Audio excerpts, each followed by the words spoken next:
कल्पना कीजिए, साल 2035 है।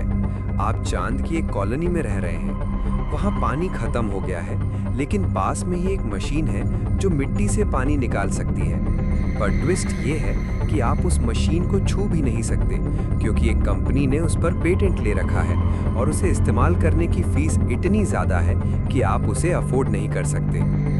सुनने में ये किसी फिल्म की कहानी लगती है, लेकिन हकीकत में ये एक बहुत बड़ा लीगल क्राइसिस है जो आज हमारे सामने खड़ा है। जैसे जैसे मून मिशन और मंगल की तैयारी इंजीनियरिंग रियलिटी बन रही है, एक सवाल उठ रहा है। अंतरिक्ष में इन्वेंशन का मालिक कौन होगा? धरती पर पेटेंट लॉ टेरिटोरियलिटी यानी सीमाओं के प्रिंसिपल पर काम करता है। मतलब अगर आपने इंडिया में कुछ इन्वेंट किया है तो इंडियन अथॉरिटी आपको उसका हक देगी, लेकिन अनबाउंडेड आउटर स्पेस में ये लॉ काम करना बंद कर देता है, क्योंकि वहां कोई बॉर्डर ही नहीं है। तो अभी समाधान क्या है? फिलहाल हम ज्यूरिसडिक्शन बाय रजिस्ट्रेशन का रास्ता अपनाते हैं। मतलब जिस देश की मशीन है, कानून भी उसी देश का चलेगा। इसका बेस्ट उदाहरण है ISS, इंटरनेशनल स्पेस स्टेशन। वहां हर हिस्सा यानी मॉड्यूल अलग देश का है और वहां पेटेंट अधिकार भी मॉड्यूल दर मॉड्यूल तय होते हैं। लेकिन सोचिए, जब चांद पर एक ही बेस में 10 देशों की टीमें मिलकर काम करेंगी, तब मालिकाना हक कैसे तय होगा? ये एक बड़ी पहेली बन चुका है। स्पेस में इनोवेशन सिर्फ पैसा कमाने का जरिया नहीं है, बल्कि कंडीशन फॉर सर्वाइवल है। पानी निकालना, एनर्जी जनरेट करना या कचरे को रिसाइकल करना, इन तकनीकों के बिना वहां इंसान एक दिन भी नहीं रह सकता। अब यहाँ दो बड़े सिद्धांतों के बीच टक्कर है। आउटर स्पेस ट्रीटी, ये अंतर्राष्ट्रीय संधि कहती है कि अंतरिक्ष पूरी मानवता का है और वहां किसी का भी मालिकाना हक नहीं हो सकता।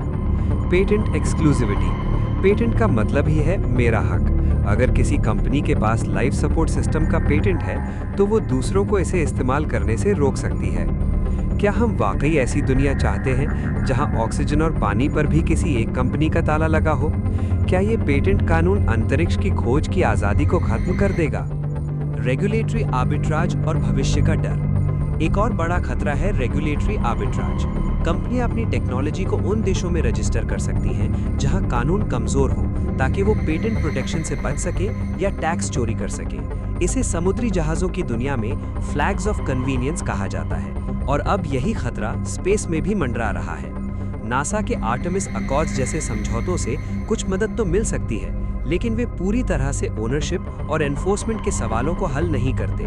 ज्यादातर देश अभी भी सिर्फ नियम मानने वाले यानी रूल टेकर्स हैं, रूल मेकर्स नहीं। समाधान की तलाश, तो रास्ता क्या है? इंटरनेशनल इंस्टीट्यूशंस को अब ऐसे स्पेशलाइज्ड IP मैकेनिज्म्स बनाने होंगे जो स्पेस के साझा वातावरण के लिए फिट बैठे। हमें एक ऐसा सिस्टम चाहिए जहां इनोवेशन भी सुरक्षित रहे और मानवता का हित भी। दोस्तों, क्या आपको लगता है कि स्पेस में पेटेंट होना चाहिए या वहां सब कुछ ओपन सोर्स होना चाहिए? अपनी राय कमेंट्स में जरूर बताएं। वीडियो पसंद आया तो इसे लाइक करें और सब्सक्राइब करना ना भूलें। मिलते हैं अगले वीडियो में।